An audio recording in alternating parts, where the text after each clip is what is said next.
श्रीमद् भागवत महापुराण परमहंस संहिता वैष्णव संतों का परम धन श्रीमद् भागवत उन आनंद कंद अनंत कोटि ब्रह्मांड नायक कुंज निकुंजेश्वर श्री वृंदावन चंद्र के युगल चरणों में ध्यान करते हुए आप लोगों को प्रभु की पावन कथा का वर्णन करने जा रहे हैं। बंधुओं, श्रीमद् भागवत बड़ा ही अद्भुत ग्रंथ है जिसका श्रवण करने के लिए हम लोग यहाँ विराजे हैं और आज से निरंतर 7 दिनों तक इस पवित्र कथा का हम लोग श्रवण करेंगे। ये श्रीमद् भागवत साक्षात भगवान कृष्ण का वांग्मय स्वरूप है। प्रेम से कहो श्री राधे।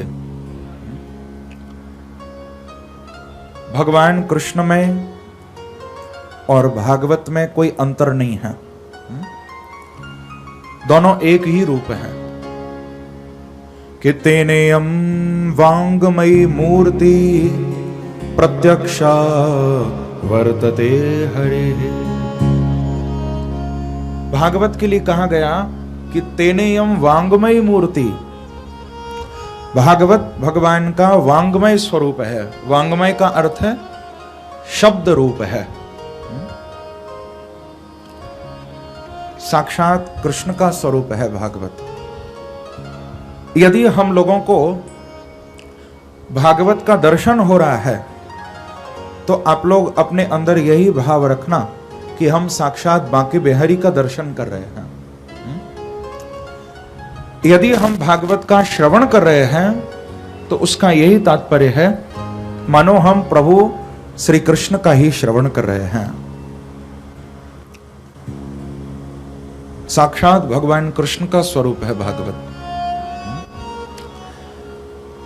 ऐसा प्रसंग आता है बंधुओं कि जिस समय भगवान श्री कृष्ण अपने परम धाम जाने की तैयारी कर रहे थे ना, प्रेम से कहो श्री राधे। 125 वर्ष के लिए भगवान इस धरा पर लीला करने के लिए अवतरित हुए थे।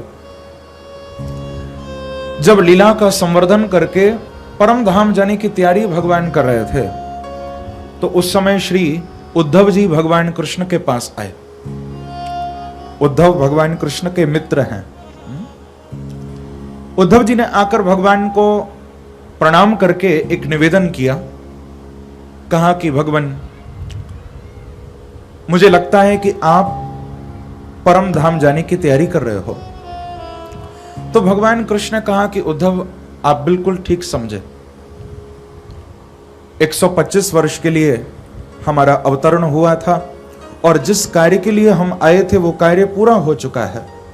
धर्म की स्थापना भगवान ने की, साधु पुरुषों की रक्षा की है, असुर संहार प्रभु ने किया है।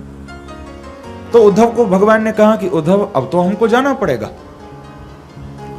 तो उद्धव जी बोले कि भगवान, आप यदि जाएंगे तो एक कृपा मेरे ऊपर आप करिए। क्या? कि प्रभु आप मुझे भी अपने साथ ही ले जाइए। आप चले जाएंगे तो फिर मेरा क्या होगा, हमको भी अपने साथ ले चलो। तो ये बात सुनकर भगवान कृष्ण बोले कि उद्धव, ठीक है, मैं आपको अपने साथ जरूर लेकर चलता, लेकिन थोड़ा ये तो बताओ कि क्या तुम मेरे साथ आए थे जो मेरे साथ जाओगे? प्रेम से कहो श्री राधे। देखो, संसार में कोई किसी के साथ न तो आता है न कोई किसी के साथ जाता है। आदि में अकेले, फिर अंत में भी अकेले। जब आए थे तो भी अकेले आए थे। आदि में अकेले, अंत में अकेले, बीच में आएंगे मेले और झमेले। प्रेम से कहो श्री राधे। ये सब बीच में ही आएगा संसार। बाकी जब आए थे तब भी अकेले थे, जाओगे तब भी अकेले जाओगे, यहां से कोई तुम्हारे साथ नहीं जाएगा। तो कहा कि उद्धव, तुम मेरे साथ आए नहीं तो फिर मेरे साथ कैसे जाओगे? तो उद्धव जी ने कहा कि भगवान, यदि आप हमको यहां छोड़ गए तब तो बड़ा अनर्थ हो जाएगा, क्योंकि हमको मालूम है कि आपके जाते ही कलिकाल आ जाएगा और उस कलिकाल में आपकी उपासना करना बड़ा कठिन होगा प्रभु। तो आप स्वयं बताइए फिर आपके भक्तों का आश्रय क्या होगा? आपके जाने के बाद आपके भक्त किसका आश्रय लेंगे? ये पूछा उद्धव जी ने। तो भगवान बोले कि उद्धव, इस बात की चिंता करने की आपको कोई आवश्यकता नहीं है। मैं शरीर से अंतर्ध्यान होऊंगा, लेकिन अपने तेज को लेकर मैं नहीं जाऊंगा। ऐसा कहकर उद्धव जी के सामने ही भगवान अपने तेज को लेकर साक्षात भागवत जी के अंदर विराजमान हो गए। बोलो कृष्णचंद्र भगवान की जय। तिरोधाय प्रविष्टोयम। भगवान अपने तेज के साथ साक्षात भागवत में बैठ गए।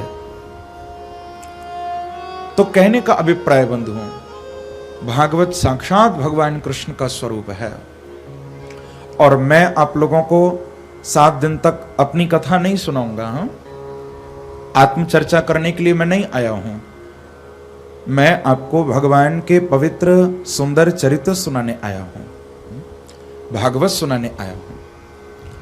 7 दिन तक आप प्रभु की ही चर्चा यहां श्रवण करोगे।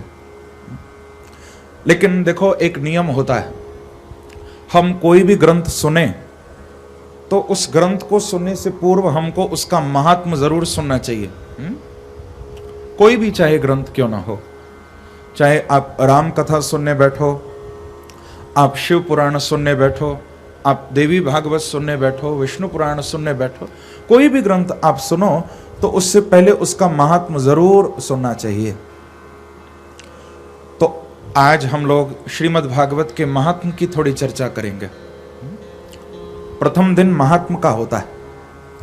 श्री वेदव्यास जी महाराज ने 6 अध्यायों में श्री भागवत का वर्णन किया है और ये महात्म पद्म पुराण से लिया गया है। इस महात्म का हम लोग श्रवण करें बड़े भाव से। प्रथम श्लोक में मंगलाचरण करते हुए श्री वेदव्यास जी महाराज लिख रहे हैं कि सच्चिदानंद रूपाय विश्वोत्पत्त्यादि हेतवे तापत्रय विनाशाय श्री कृष्णाय वयं नुमः। ये जो प्रथम श्लोक है बड़ा अद्भुत है। इस श्लोक में भगवान के 3 प्रकार के स्वरूपों के बारे में बताया है। 3 ही भगवान के कार्य बताए हैं, ध्यान देकर सुनो। 3 प्रकार के स्वरूप बताए, 3 प्रकार के कार्य बताए हैं और 3 प्रकार की भगवान की कृपा बताई है इस प्रथम श्लोक में। और बड़ा अद्भुत ये श्लोक है। पहला श्लोक है महात्मा का, प्रायः सबको याद ही रहता है, तो मैं चाहूंगा कि आप सब भी मेरे साथ ये श्लोक गाएं। क्योंकि अपने मुख से यदि हम श्लोकों का गायन करते हैं तो हमको अनेक यज्ञों का फल मिलता है। तो ये पहला श्लोक मैं टुकड़े करके गाऊंगा, आप सब मेरे साथ गाना बड़े प्रेम से कि सच्चिदानंद रूपाय सच्चिदानंद रूपाय विश्वोत्पत्त्यादि हेतवे विश्वोत्पत्त्यादि हेतवे तापत्रय विनाशाय तापत्रय विनाशाय श्री कृष्णाय वयं नुमः। श्री कृष्णाय वयं नुमः। श्री कृष्णाय वयं नुमः। श्री कृष्णाय वयं नुमः। इस नाही चित चैतन्य सकल घट माही आनंद घट घट करे आनंदा ताको नाम सच्चिदानंदा। सीधी सी बात है। सत्य उसको कहते हैं जिसका कभी विनाश नहीं होता। सत्य कहिए जो विनशय नाही, जो कभी मिटेगा नहीं, वो सत्य है। अब आप लोग स्वयं विचार कर लो कि संसार में ऐसी कौन सी वस्तु है जो कभी मिटेगी नहीं। आप खुद सोच लो, ऐसा क्या है जो कभी नहीं मिटेगा। ये जितना भी संसार हम लोग आंखों से देख रहे हैं बंधुओं, ये सब एक दिन मिटने वाला है। यहां कुछ भी शाश्वत नहीं है, सब मिटने वाला है। संसार का अर्थ क्या होता है? संसार किसको कहते हैं? संसरति गच्छति इति संसारः, बोले जो सरकता जा रहा है वो संसार है। हम लोग अपनी आंखों से देख रहे हैं, हमारे सामने ही कितना संसार बदलता जा रहा है रोज। और तो और संसार तो मिटने ही वाला है, लेकिन हम लोग भी तो मिटने वाले हैं। बल्कि मिटने वाले नहीं, हम लोग मिट रहे हैं हर पल हर क्षण। आप लोग स्वयं विचार करो, जैसे आप कल थे क्या वैसे आज हो? जैसे आज हो क्या वैसे कल रहोगे? हर पल हर क्षण हम लोग मृत्यु की ओर आगे बढ़ रहे हैं, हम मौत की ओर आगे बढ़ रहे हैं। लेकिन बंधुओं, ये हमारी भूल है जो हम लोग अपने आप को सत्य मान लेते हैं। हम लोग बार बार यही सोचते रहते हैं कि हमको तो कभी जाना नहीं है, हमको तो यहीं टिक कर रहना है। ये हमारी भूल है। अच्छा, आप लोगों ने अनेक जगह ऐसा लिखा देखा होगा कि यहां पर अंदर आना मना है। कई जगह लिखा रहता है नो एंट्री, यहां से बाहर जाना मना है, यहां पर खड़े होना मना है, यहां पर बात करना मना है, यहां पर गाड़ी का हॉर्न बजाना मना है, यहां पर गाड़ी को पार्किंग करना मना है। अनेक जगह आपने पढ़ा होगा, लेकिन कहीं आपने ऐसा पढ़ा कि यहां मरना मना है? प्रेम से कहो श्री राधे। ऐसा कहीं पढ़ा किसी ने? कहीं नहीं पढ़ा ना, कहीं भी नहीं देखा होगा लिखा कि यहां मरना मना है। क्यों? क्योंकि मरने के लिए कोई जगह निश्चित नहीं है, कहीं भी व्यक्ति का शरीर छूट सकता है। काल फिरत सर सांधे, सबके सिर पर वो काल बैठा हुआ है और न जाने कब बुलावा आ जाए, न जाने कब जाना पड़ जाए, कभी भी ये शरीर छूट सकता है। तभी तो संत कहा करते हैं कि जीवन में हर पल जियो, अंतिम पल ही मान, क्योंकि अंतिम पल है कौन सा, ये कौन सका है जान। जीवन में हर पल ऐसे ही जियो मानो तुम्हारा अंतिम पल है। क्योंकि अंतिम पल कब आएगा, कौन सा आएगा, ये आज तक कौन जान पाया। हर पल व्यक्ति का मानो अंतिम पल है। तो कहने का अभिप्राय बंधुओं, हम लोगों का ये शरीर जो है, ये शरीर सत्य नहीं है, ये मिटने वाला है। जो संसार हम आंखों से देख रहे हैं, ये संसार भी सत्य नहीं है, ये भी मिटने वाला है। तो फिर सत्य क्या है? बोले सत्य यदि कोई है तो केवल एक परमात्मा ही सत्य है। केवल बांके बिहारी श्री कृष्ण ही सत्य हैं, भगवान राम ही सत्य हैं। भगवान सत्य स्वरूप हैं, चित्त स्वरूप हैं, आनंद स्वरूप हैं। और उनका कार्य देखें हम, विश्वोत्पत्त्यादि हेतवे, भगवान इस विश्व की उत्पत्ति भी करते हैं, यानी संसार को बनाते भी हैं, संसार को चलाते भी हैं, और अंत में प्रलय की ओर भी ले जाते हैं। ये तीन भगवान के कार्य हैं। तापत्रय विनाशाय, जिनकी शरण में आते ही व्यक्ति के तीन प्रकार के ताप नष्ट हो जाते हैं, दैविक, दैहिक और भौतिक। इन तीनों तापों का जो शमन करते हैं, नाश करते हैं, ऐसे भगवान श्री कृष्ण के चरणों में हम लोग कोटि कोटि प्रणाम करें, वंदन करें। श्री कृष्णाय वयम नमः। प्रभु को प्रणाम किया गया। महात्म के प्रारंभ में श्री सूत जी महाराज का मिलन सोनकादि ऋषियों से हुआ है। थोड़ा ध्यान देकर आप लोग श्रवण करिए। सूत जी के चरणों में उन ऋषियों ने कुछ प्रश्न किए हैं। यहां पूछा है कि अज्ञान ध्वांत विध्वंस कोटि सूर्य समप्रभ सोताख्या ही कथा सारम मम कर्णरसायनम। प्रश्न किया कि हे सूत जी, आप अज्ञान रूपी अंधकार को दूर करने में करोड़ों सूर्यों के समान हो, तो महाराज कृपा करके आप हमें कोई ऐसी कथा सुनाइए, बोले जिस कथा को सुनकर हमारे कान भी पवित्र हो और हमारा हृदय भी पवित्र हो। मम कर्ण रसायनम। देखो, हम लोग संसार के गीत सुनते हैं, संसार के विषय संबंधी गाने हम लोग सुनते हैं। गाने अच्छे लगते होंगे सुनने में, लेकिन संसार के वो गाने, वो गीत हमारे कानों को पवित्र नहीं कर सकते, हमारे हृदय को पवित्र नहीं कर सकते। हृदय को, कानों को पवित्र तो भगवान की कथा ही करती है, प्रभु का नाम ही करता है। तो पूछा कि महाराज कोई ऐसा आप प्रसंग, ऐसी कोई कथा सुनाए जिसको सुनकर हमारे कान, हमारा हृदय दोनों ही पवित्र हो जाएं। हे सूत जी, इस कलिकाल में प्रत्येक जीव असुर प्रवृत्ति को प्राप्त हो रहा है। जीवश्चासुरताम गतः। तो ऐसे जीवों का कल्याण किस प्रकार से हो, आप कृपा करके बताइए। महाराज, हमको न तो चिंतामणि चाहिए, न हमको स्वर्ग का कल्प वृक्ष चाहिए, हम तो केवल इतना चाहते हैं कि प्रयच्छति गुरु प्रीतो वैकुंठम योगी दुर्लभम। हम केवल इतना चाहते हैं कि आप जैसे कोई सद्गुरु हमसे प्रसन्न हो जाएं, तो हमको योगियों के लिए भी जो दुर्लभ वैकुंठ है, वो वैकुंठ हमको मिल जाएगा। महाराज, आप कृपा करके भगवान की कथा हमें सुनाइए। ऐसा निवेदन सोनकाद ऋषियों ने श्री सूत जी के चरणों में किया। प्रेम से कहो श्री राधे।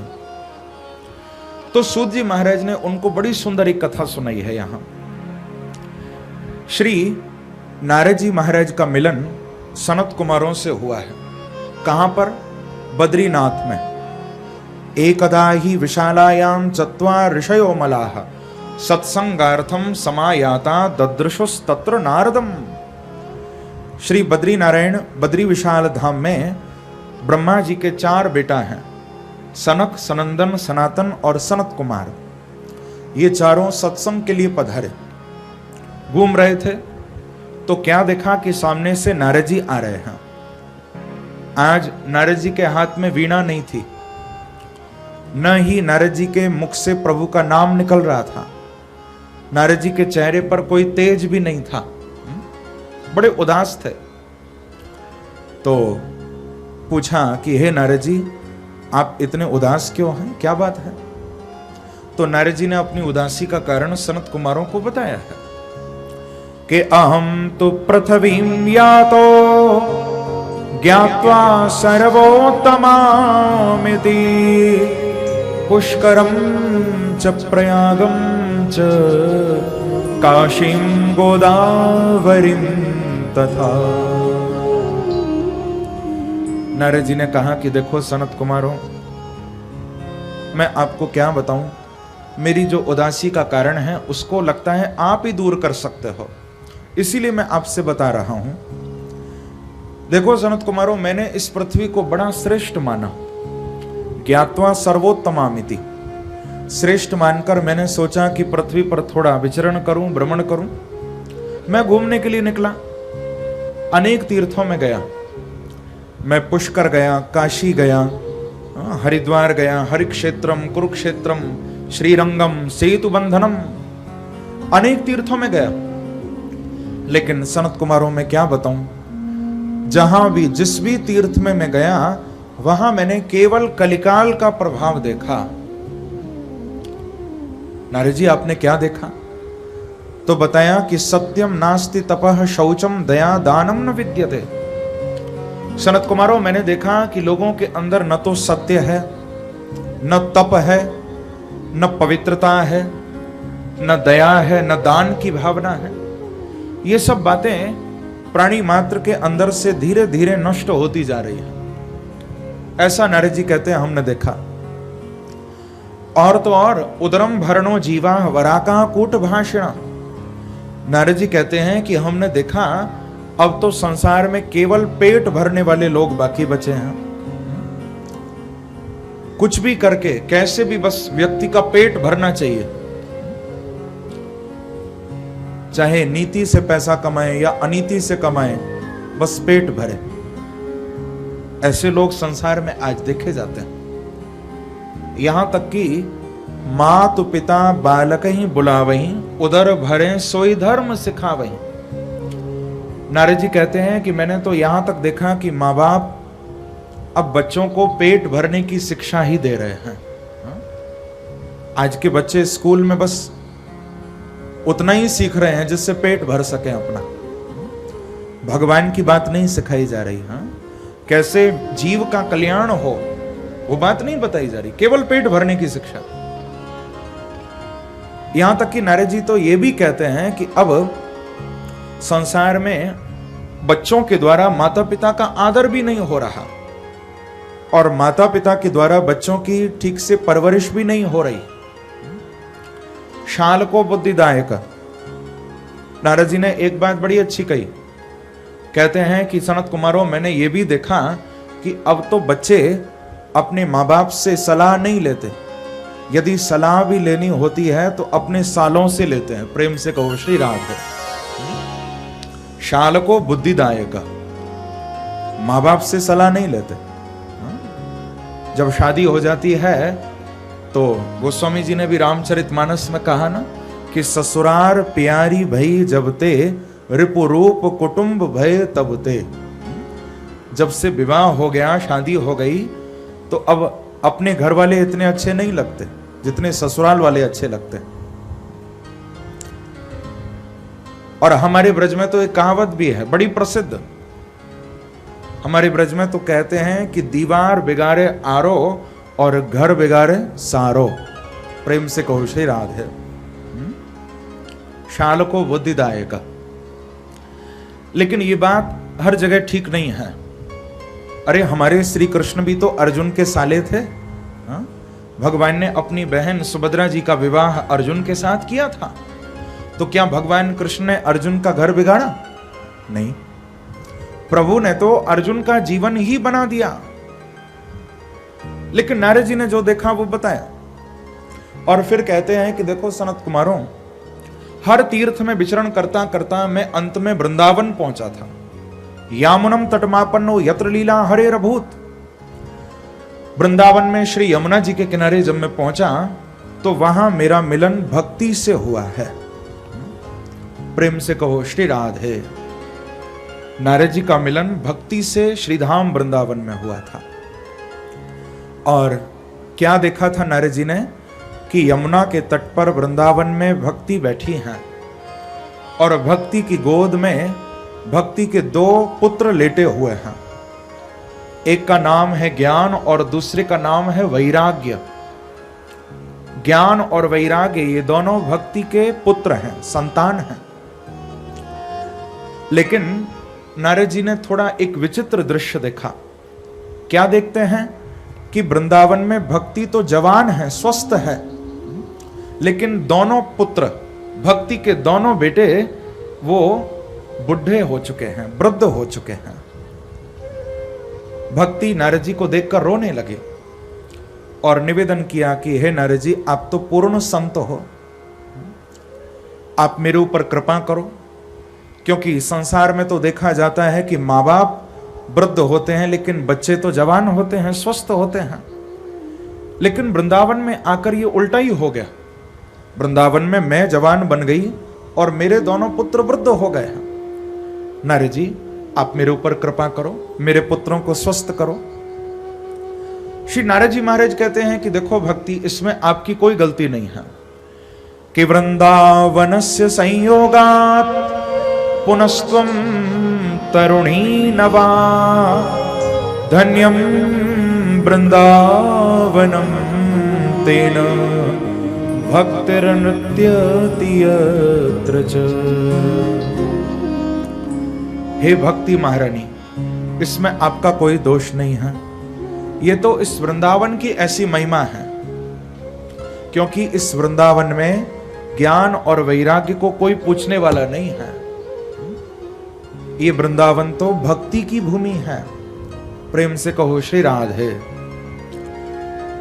देखो, आप लोग हरिद्वार जाते हो, हरिद्वार को ज्ञान भूमि कहा गया। हरिद्वार ज्ञान की भूमि है, और द्वारिका वो भगवान की ऐश्वर्य भूमि है। अयोध्या ये वैराग्य की भूमि कही गई, लेकिन वृंदावन को भक्ति की भूमि कहा है। यदि भक्ति का कहीं दर्शन होता है तो वो केवल श्रीधाम वृंदावन है। वृंदावन में तो भक्ति नाचती है। नारद जी कहते हैं भक्तिर नृत्यति यत्र च। ऐसा नहीं कहा कि वृंदावन में भक्ति दिखाई देती है या भक्ति का दर्शन होता है, नहीं, वृंदावन में तो भक्ति नाचती है। आज भी आप वृंदावन चले जाओ तो वहां आपको दूसरा कोई शब्द सुनाई नहीं देगा, वहां एक ही शब्द आपको सुनाई देगा, श्री राधे श्री राधे श्री राधे।